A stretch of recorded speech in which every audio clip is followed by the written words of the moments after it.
manière digne de l'évangile de Christ, afin que soit que je vienne vous voir, soit que je reste absent, j'entends de dire de vous que vous demeurez ferme dans un même esprit, combattant d'une même âme pour la foi de l'évangile.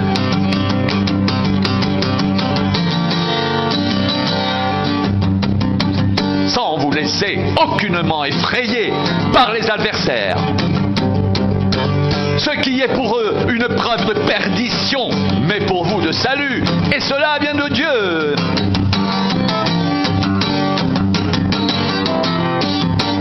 Car il vous a été fait la grâce, par rapport à Christ, non seulement de croire en lui, mais encore de souffrir pour lui, en soutenant le même combat que vous m'avez vu soutenir et que vous apprenez maintenant que je soutiens encore.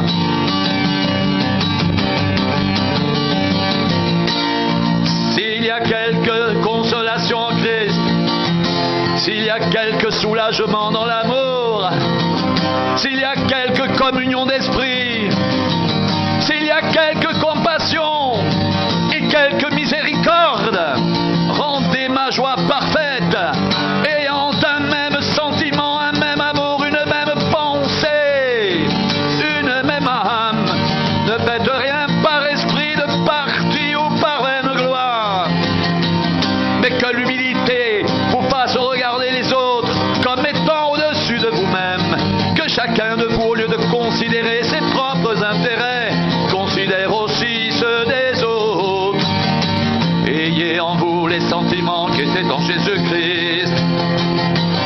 Existant en forme de Dieu, il n'a point regardé son égalité avec Dieu comme une proie arrachée, mais il s'est dépouillé lui-même en prenant une forme de serviteur, en devenant semblable aux hommes. Et il a paru comme un vrai homme. Il s'est humilié lui-même, se rendant obéissant jusqu'à la mort, même jusqu'à la mort de la croix. C'est pourquoi aussi Dieu l'a souverainement élevé et lui a donné le nom qui est au-dessus de tout nom, afin qu'au nom de Jésus, tout genou fléchisse, dans les cieux, sur la terre et sous la terre, et que toute langue confesse que Jésus-Christ est Seigneur, à la gloire de Dieu le Père.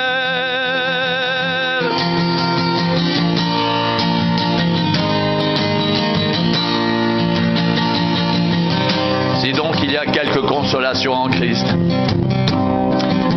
s'il y a quelque soulagement dans l'amour, s'il y a quelque communion d'esprit, s'il y a quelque compassion et quelque miséricorde, rendez ma joie parfaite.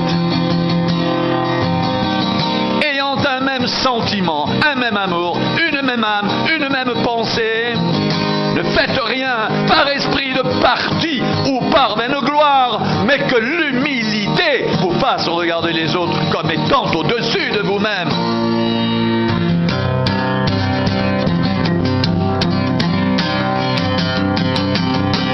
Que chacun de vous, au lieu de considérer ses propres intérêts, considère aussi ceux des autres.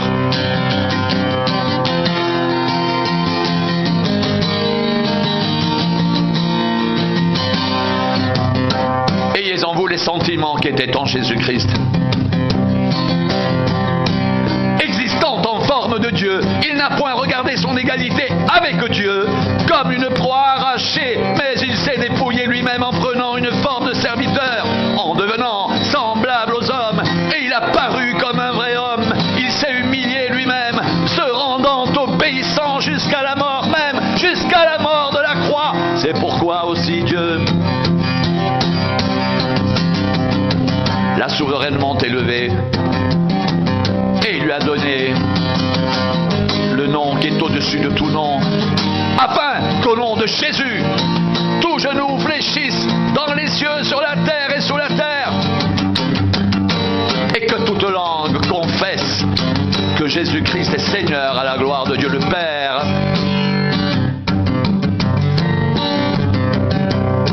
Ainsi, mes bien-aimés, comme vous avez toujours obéi, Mettez en œuvre votre salut avec crainte et tremblement, non seulement comme en ma présence, mais bien plus encore maintenant que je suis absent, car c'est Dieu qui produit en vous le vouloir et le faire selon son bon plaisir.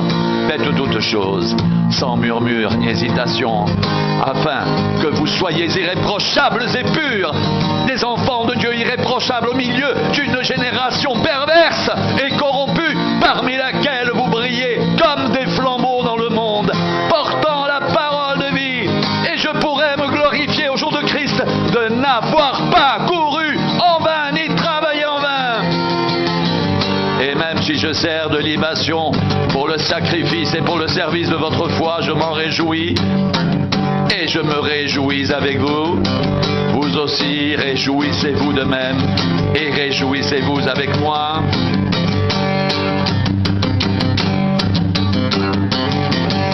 Conduisez-vous d'une manière digne de l'évangile de Christ, afin que soit que je vienne vous voir,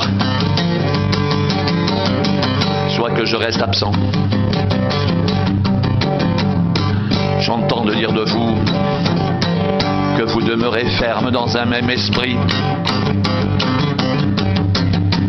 combattant d'une même âme pour la foi de l'évangile, sans vous laisser aucunement effrayer par les adversaires, ce qui est pour eux une preuve de perdition, mais pour vous de salut. Et cela vient de Dieu.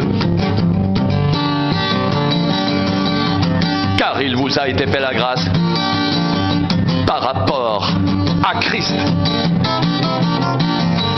non seulement de croire en lui, mais encore de souffrir pour lui en soutenant le même combat que vous m'avez vu soutenir et que vous apprenez maintenant que je soutiens encore.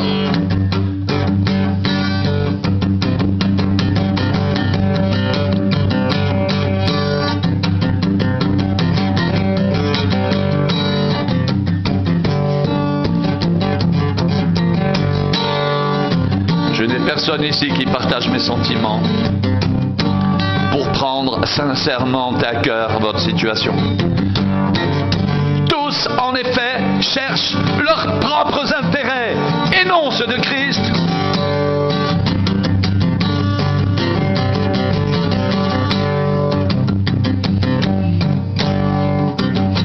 Que chacun de vous, au lieu de considérer ses propres intérêts, considère aussi ceux des autres.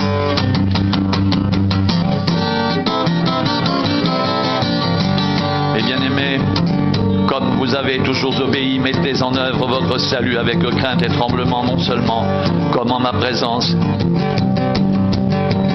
mais bien plus encore maintenant que je suis absent.